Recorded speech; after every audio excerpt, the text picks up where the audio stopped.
Olá, sejam bem-vindos a mais um episódio do Telesaúde Goiás. Sou o professor Edson Cidião, farmacêutico, e hoje o meu objetivo aqui é trabalhar com vocês, com quem está acompanhando ao vivo ou com quem está visualizando aqui dentro do nosso canal no YouTube, farmacologia do sistema nervoso autonômico, o sistema nervoso autônomo.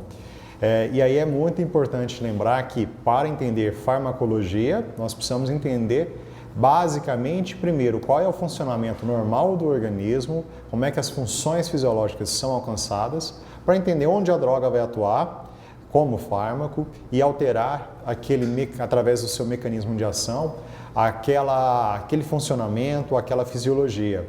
Certo? Então, nesse primeiro momento, onde nós vamos trabalhar basicamente os grupos farmacológicos que atuam dentro do sistema nervoso autonômico, com as suas mais diversas variabilidades de usos clínicos, nós precisamos primeiro entender a divisão anatômica e fisiológica do sistema nervoso, como é que ele atua, basicamente a nível celular e molecular, para entender no site, onde é o sítio de ação dessas drogas, tá? Então vamos lá, vamos começar a nossa tarde de hoje. Lembrando que qualquer dúvida que vocês queiram, críticas, sugestões, temáticas que vocês queiram trabalhar, vocês podem me encaminhar por e-mail. Meu e-mail é cidião@gmail.com. Estou sempre à disposição de vocês, tá? E claro, agradeço aqui aos e-mails, aos conselhos, aos pedidos de temáticas que nós estamos recebendo aqui para trabalharmos ao longo dos nossos meses. Então, vamos falar então um pouco do sistema nervoso. Aqui a gente tem uma divisão anatômica e funcional de diversos órgãos que controlam todo o funcionamento do nosso organismo. É tão importante que nós consideramos o ser humano vivo a partir do momento, a partir da terceira semana de gestação, onde se forma todo dentro, claro, do embrião, todas as estruturas que darão origem ao sistema nervoso. Então, ali da notocórdia em diante, e claro que o indivíduo também será considerado um indivíduo morto a partir do momento em que o sistema nervoso não está mais também em funcionamento, onde quando você não observa mais esse funcionamento fisiológico.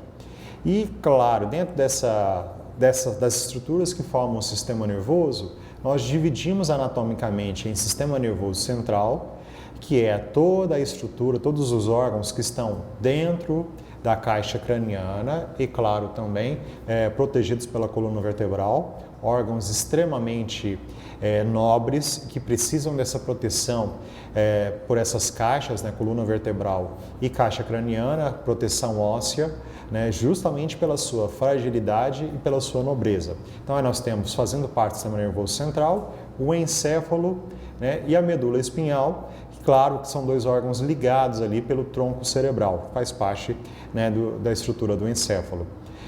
E claro que aqui o sistema nervoso central está relacionado a todas as funções desse sistema. Já no periférico, sistema nervoso periférico, você tem os nervos em si. Lembrando que você pode ter nervos partindo diretamente do encéfalo, que aí são chamados de nervos cranianos, ou nervos que partem da medula espinhal, que são os nervos espinhais. E esses nervos, eles podem trazer informações da periferia do nosso organismo para o centro, para o sistema nervoso central. Então a gente diz que é aferente, essa é a divisão aferente, e nós temos os nervos que levam informação do centro para o órgão efetor, que são os eferentes. Que órgãos efetores nós temos? Ou seja, se eu recebo uma informação que partiu do meio ambiente para dentro do meu sistema nervoso central, ele foi captado por receptores, por órgãos sensoriais e é levado até o sistema nervoso central por essa divisão aferente. A resposta que vai ser projetada, que vai ser criada no sistema nervoso central e que vai ser executada por um órgão, ele vai pela divisão eferente.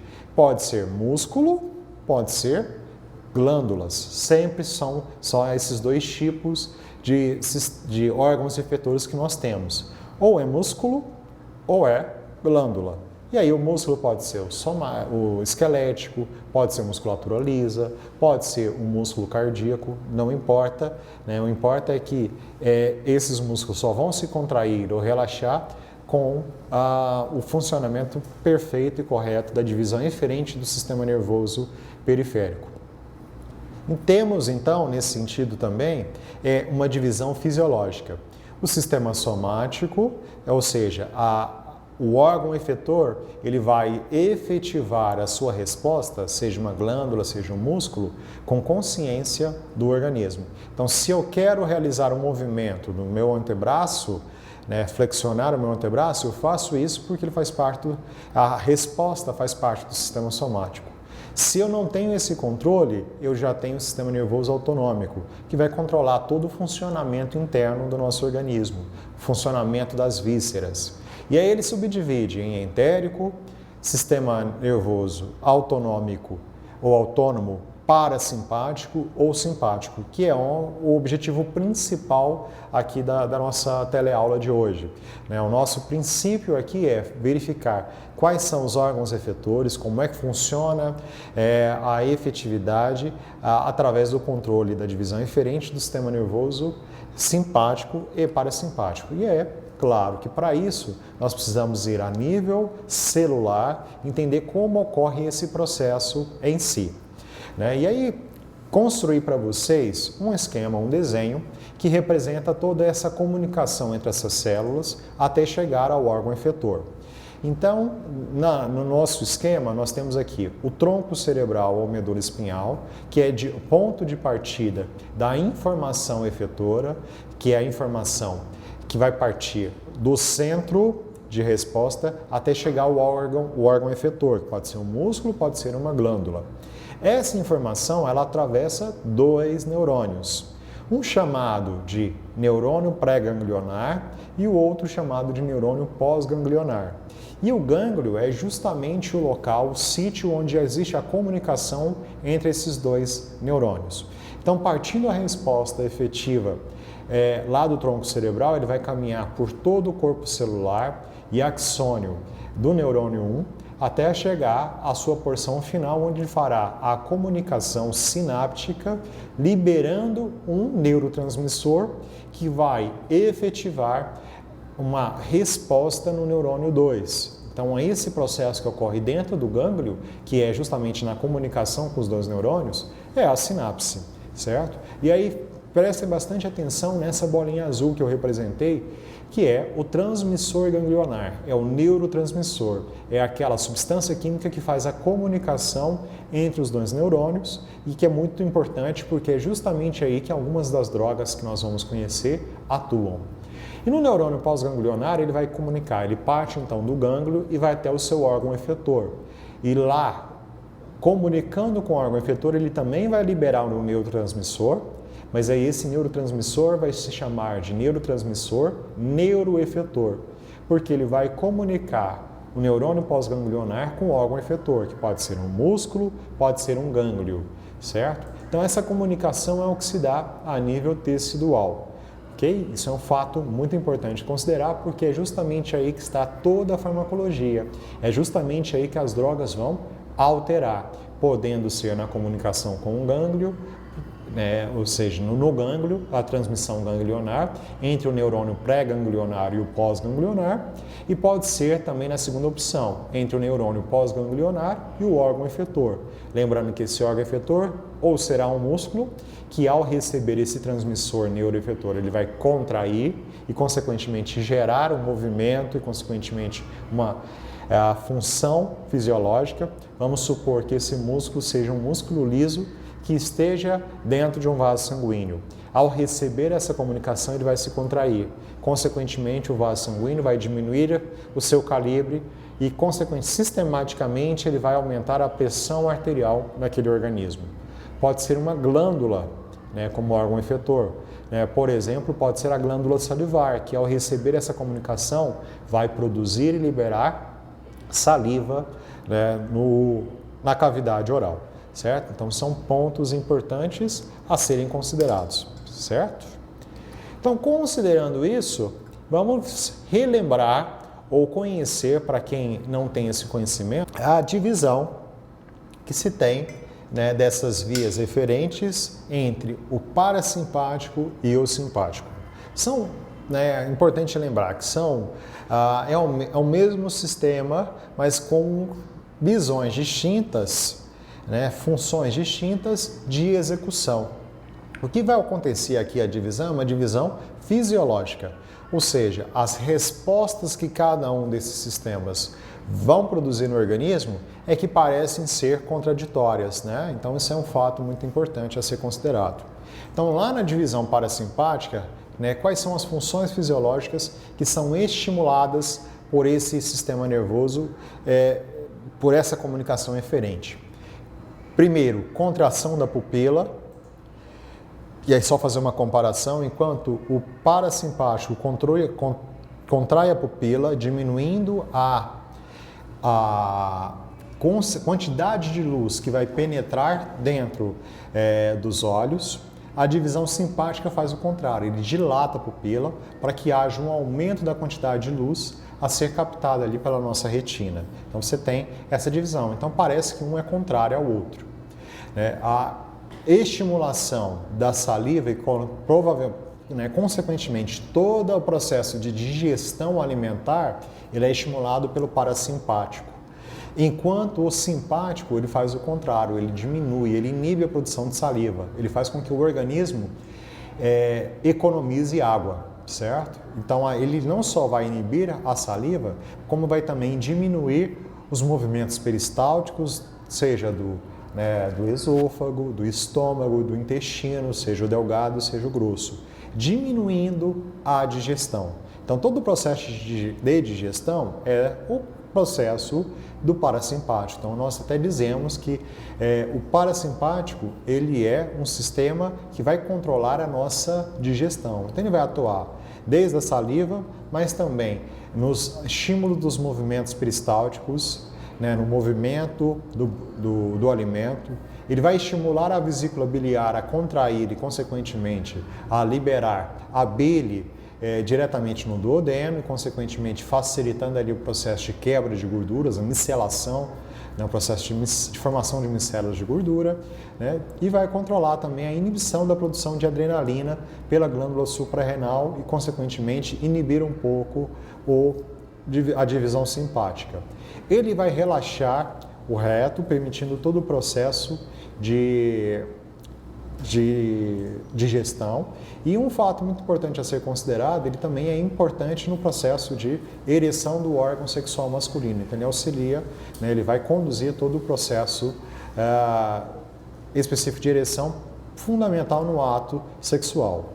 Já a divisão simpática, não, ela vai fazer situações contrárias. Há um fato importante. Nos brônquios, ou seja, no movimento respiratório, os brônquios, pelo parasimpático, eles vão se contrair, diminuindo a luz dos brônquios, diminuindo a quantidade de ar, a passagem de ar por aquele processo. Enquanto o simpático, ele faz justamente o contrário, ele vai relaxar os brônquios, aumentando a luz, aumentando a quantidade de ar e, claro, tornando mais eficiente o processo de troca gasosas que ocorre no pulmão. Vai atuar inibindo ali todo o movimento peristáltico, liberação de suco gástrico, pronto para que o indivíduo possa ter energia para atuar em uma situação de luta ou de fuga, certo? E um detalhe importante, a divisão simpática ela é fundamental não no processo de ereção, mas no processo de ejaculação. Aí você tem a atuação da divisão simpática.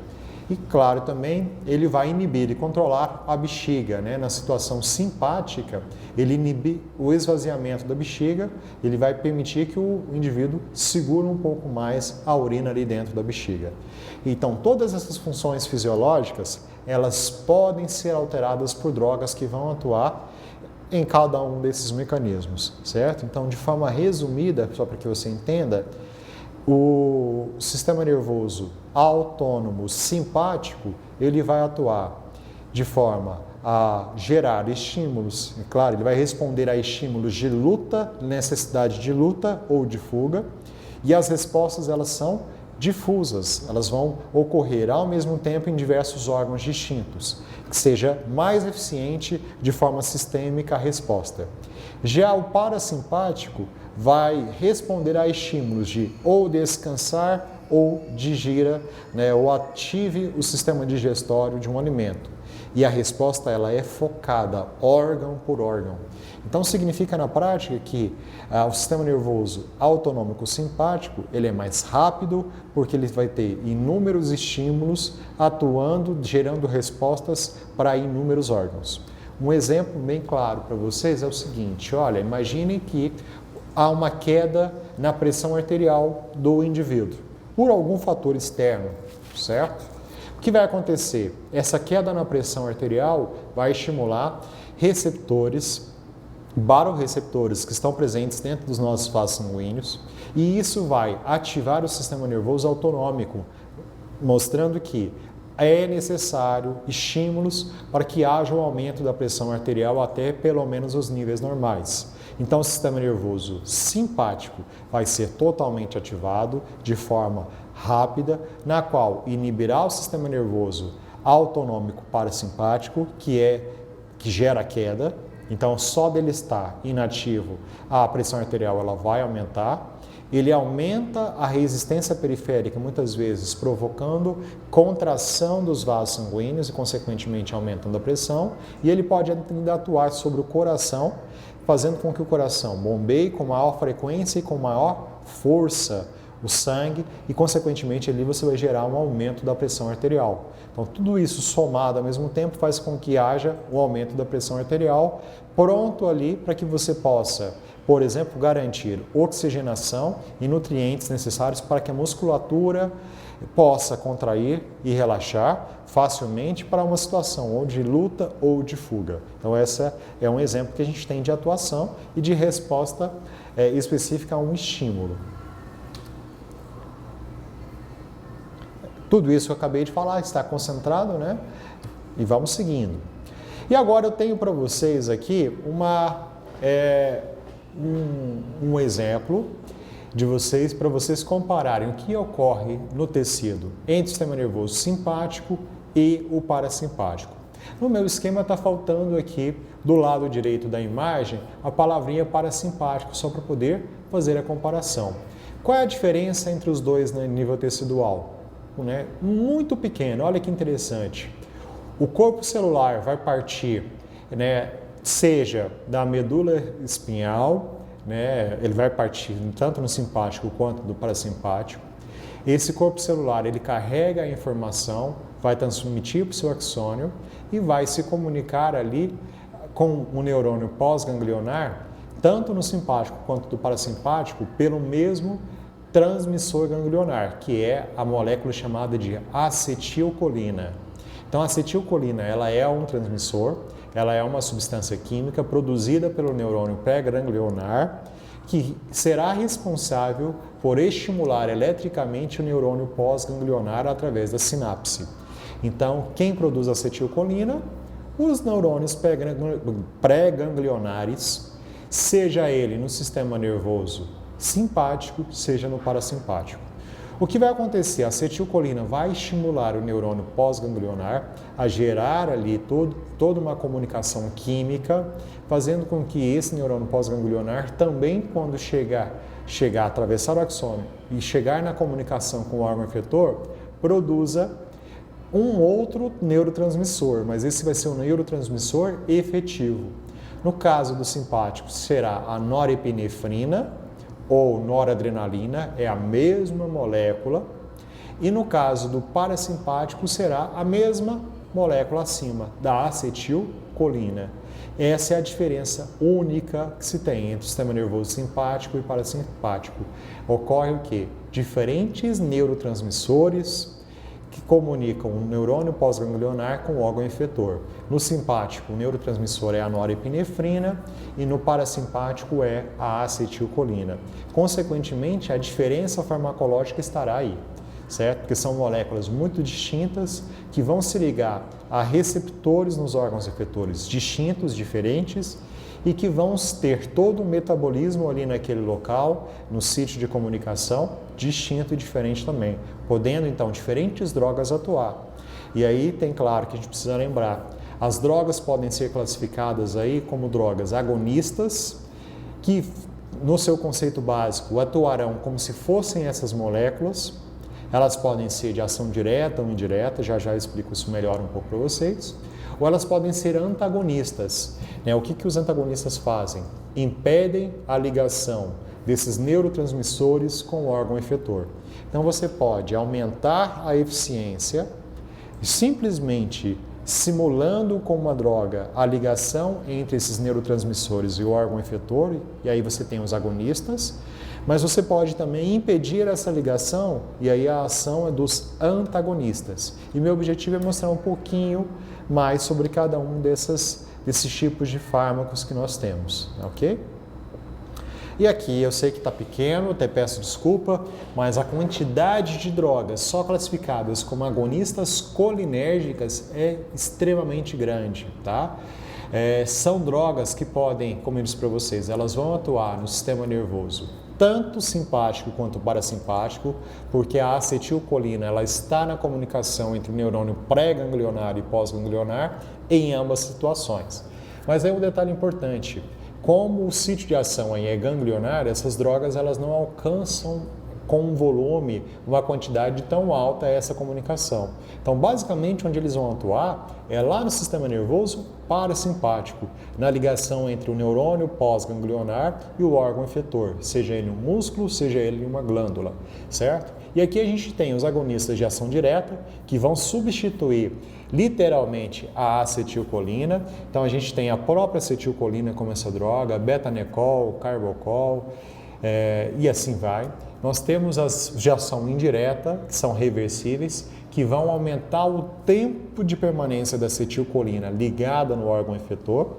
Eles podem ser de ações reversíveis, ou seja, essa droga ela atua por um tempo, mas com o metabolismo ela perde a ação, permitindo que a acetilcolina ela não só se desligue do órgão efetor, mas ela seja metabolizada. E temos os de ações irreversíveis, que vão manter a acetilcolina ligada para sempre no órgão efetor, e aí você tem drogas até perigosas, nesse sentido, podem ser tóxicas. E nós temos substâncias que vão reverter essa situação, que são antídotos para essas drogas, agonistas colinérgicas de ação indireta e irreversíveis, que é a pralidoxima. Tá? Para entender, e aqui eu trouxe uma tabela retirada do livro de Farmacologia Ilustrada, um livro que eu recomendo, uma leitura muito agradável, muito simples, onde ele faz um resumo dos fármacos com seus usos terapêuticos, para vocês terem uma ideia da variedade de drogas que nós temos. Então, nós temos drogas que vão atuar como agonistas colinérgicas, que vão atuar em tratamentos oftalmológicos, porque vão manter a pupila contraída, então isso é útil no tratamento de glaucoma. Pupila contraída facilita a drenagem do globo ocular e, consequentemente, diminui a pressão intraocular, tratamento fantástico, E você tem aí substâncias que podem ser tóxicas, então são, por exemplo, substâncias utilizadas como inseticidas, e essas substâncias, como são tóxicas, podem vir por acidente intoxicar um homem. A pralidoxima, por exemplo, é muito útil na reversão dessas situações de intoxicação por essas drogas, porque vai reverter essa ligação definitiva com a acetilcolina, permitindo ali o relaxamento da musculatura. E é importante falar que no sistema nervoso somático, onde você tem músculo esquelético se contraindo pela ligação, a acetilcolina é o neurotransmissor efetor. Então, você pode vir a ter uma contração involuntária definitiva e fatal, porque o diafragma ele vai se contrair, não vai se relaxar, quando o indivíduo está contaminado com essas drogas, com esses medicamentos, certo? Seguindo aqui, vamos partir aqui para o nosso próximo... Antagonistas colinérgicos são aqueles medicamentos que impedem a ligação da acetilcolina nos seus receptores no órgão efetor. Eles podem ser agentes anticolinesterásicos, né? Ou seja, vai impedir a ligação com a acetilcolina, e podem ter agentes que vão aumentar a efetividade da enzima que faz a digestão, né, que faz a quebra da acetilcolina ali naquele espaço, certo? E aí nós temos também uma grande variedade, certo? Muito importante também nos tratamentos oftalmológicos, mais conhecido de todas é a atropina, e esses medicamentos vão fazer com que haja, por exemplo, a dilatação da pupila, né, e vão permanecer com a pupila dilatada por um tempo um pouco melhor. Certo?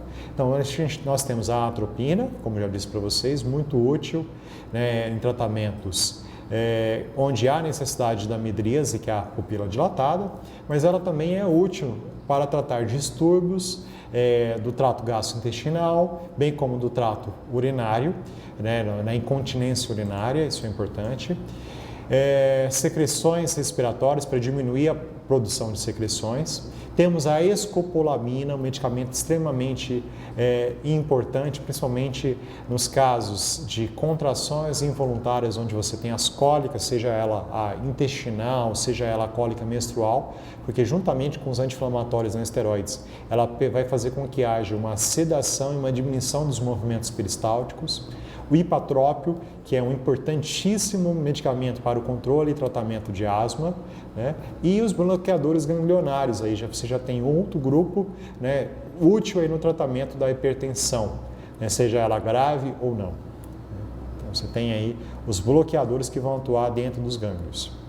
Vamos partir para o sistema nervoso. Uma informação muito importante que nós temos, voltando um pouquinho, já não é sistema nervoso autonômico, mas somático, várias dessas drogas vão atuar impedindo a ligação e, consequentemente, mantendo a musculatura somática relaxada, certo? Então, você tem o metacúrio, né, e tubocurina, os derivados da curina, que são medicamentos que vão manter a musculatura relaxada, né, vão impedir a ligação da acetilcolina. São fundamentais em processos de, por exemplo, entubamento, né, onde você precisa do controle da respiração. Então, o trato respiratório ele estará relaxado justamente para que, claro, juntamente com a sedação, para evitar a intolerância ao entubamento, ao tubo respiratório que está colocado ali. Então, é uma das drogas fundamentais que nós estamos, por exemplo, observando agora nos tratamentos de pacientes em situações graves por Covid-19. Seguindo em frente aqui, um grupo grande. Antes de seguirmos agora para falarmos sobre as drogas que vão atuar no sistema nervoso autonômico simpático, é importante lembrar que o simpático, o neuroefetor, é a norepinefrina, também chamada de noradrenalina, que é diferente da adrenalina, tá? A adrenalina é aquela produzida pela glândula suprarrenal ou externamente por síntese orgânica pela farmácia. A norepinefrina ou noradrenalina é a substância produzida pelos neurônios, que vão se ligar aos receptores nos órgãos efetores, que podem ser de, na verdade, 5 tipos. A gente tem o tipo alfa 1, alfa 2, beta 1, beta 2 e o beta 3, que nem coloquei aqui, que também foi retirado do livro de farmacologia ilustrada, que é responsável pela termogênese e produção de energia. Então esse está fora, né? Então vamos lá, vamos entender o que ocorre com o organismo quando os receptores do tipo alfa 1 são estimulados com a ligação da norepinefrina. Vai ocorrer a vasoconstrição, o aumento da resistência periférica, o aumento da pressão arterial, a midríase e maior fechamento do esfíncter interno da bexiga urinária. Então, todas as vezes que a norepinefrina ou que os agonistas adrenérgicos se ligam diretamente a esse receptor, você pode ter aumento da pressão arterial como consequência principal ou relaxamento da pupila. Fechou. Quando é alfa 2, né, os receptores do tipo alfa 2 vão fazer com que haja uma inibição, então é uma retroalimentação, retrofeedback, inibindo a produção de mais norepinefrina, certo? Ele também inibe a liberação de insulina pelo pâncreas. Inibe, não estimula, então não pensem que isso pode ser utilizado no tratamento da diabetes, tá? Os receptores do tipo beta 1, quando são estimulados, provocam aumento da frequência cardíaca, taquicardia, aumento da quebra de gordura, a lipólise, aumento da contratilidade do miocárdio, ou seja, aumento da força de contração do coração e aumento da liberação de renina, né, que vai atuar sobre os rins para a retenção de sais minerais, então sistema de controle de sais minerais, o equilíbrio hidroeletrolítico no nosso organismo. Então, importante, estimulou, aumenta a frequência do coração, consequentemente vai haver aumento da pressão arterial. E o beta 2, ele faz, né, quando estimulado, ele vai provocar vasodilatação, né, uma leve redução na resistência periférica e queda da pressão arterial sistêmica. Atua também sobre os brônquios, provocando broncodilatação, aumento da glicogenólise, a quebra de glicogênio, tanto no fígado quanto nos músculos e, consequentemente, aumentando a glicemia, aumentando a concentração de glicose no sangue e liberando aí energia para a musculatura, certo? Aumenta também a liberação de glucagônio e relaxamento da musculatura uterina. Então, sendo assim, se nós conhecemos a função de cada um dos receptores, fica muito fácil prever, né, sabendo onde o medicamento vai atuar. Se ele vai atuar sobre alfa-1, alfa-2, beta-1, beta-2. Assim nós teremos, né, como prever o que vai ser agonista e o que vai ser antagonista, né? Então aí eu tenho para vocês, deixo para vocês a lista dos principais drogas que são agonistas adrenérgicas. Consequentemente, se são agonistas adrenérgicas, dependendo de onde vão atuar, eles vão atuar produzindo uma função diferente. Então eu posso ter, por exemplo, um agonista adrenérgico que pode atuar sobre beta-2, provocando vasodilatação, então consequentemente diminuição da pressão arterial, ou o contrário, ele pode ser seletivo para alfa-1 e aumentar a pressão arterial, ou seletivo para beta-1. Então, cada uma dessas drogas tem uma seletividade a um tipo específico de receptor. Então, cabe na farmacologia nós entendermos qual é essa seletividade para poder escolher qual é a opção correta. Quando eu falo de antagonista, da mesma situação. Em especial aqui, eu vou comentar os antagonistas beta-bloqueadores específicos. Eles atuam sobre beta-1, beta-2 e se atuam inibindo, eles vão atuar diretamente no coração, diminuindo a força de contração do coração e, consequentemente, diminuindo a resistência periférica e a pressão arterial. Mas aí um detalhe importante que faz com que a gente entenda os efeitos colaterais dessas drogas. Quando você diminui a força de contração do coração, né, por essas drogas, você vai, consequentemente, diminuir a pressão arterial e pode vir a faltar oxigênio e nutrientes, por exemplo, para o encéfalo. Então, como efeito colateral, você tem, né, uma tontura provocada por essa falta de oxigenação.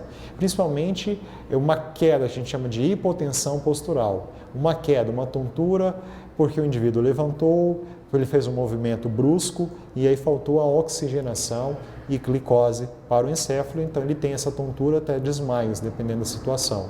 Então o que chama a atenção é que esses medicamentos são úteis, fundamentais no processo, são seguros e fundamentais. Por exemplo, no controle da pressão arterial, são medicamentos antihipertensivos, mas que podem vir a ter esses efeitos colaterais ligados ao seu mecanismo de ação. Lembrando que efeito colateral é o efeito paralelo ao efeito principal. Ele não é uma situação como nas reações adversas aos medicamentos. Efeito colateral sempre teremos, tá? É diferente das reações adversas, que depende da interação do medicamento com o seu organismo. É uma chance de vir a ter. O efeito colateral não. Ele sempre terá porque é um efeito paralelo fora do sítio que você espera. Ok?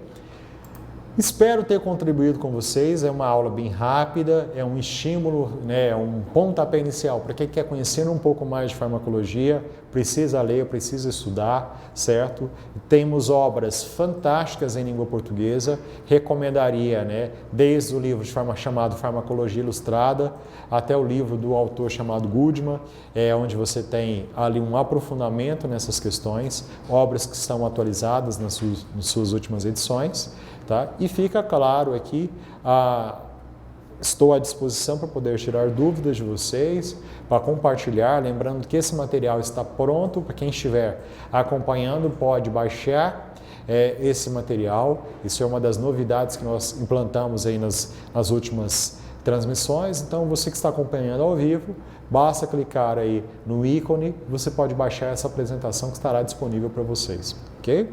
Agradeço muito a oportunidade de estar aqui compartilhando um pouco do meu carinho e da minha curiosidade dentro da área da farmacologia e espero, né, ter contribuído com vocês nesse crescimento. Estudem bastante e, claro, né, sejam muito úteis à sociedade, que é para isso que nós estamos aqui como profissionais de saúde. Um grande abraço, até a nossa próxima teleaula.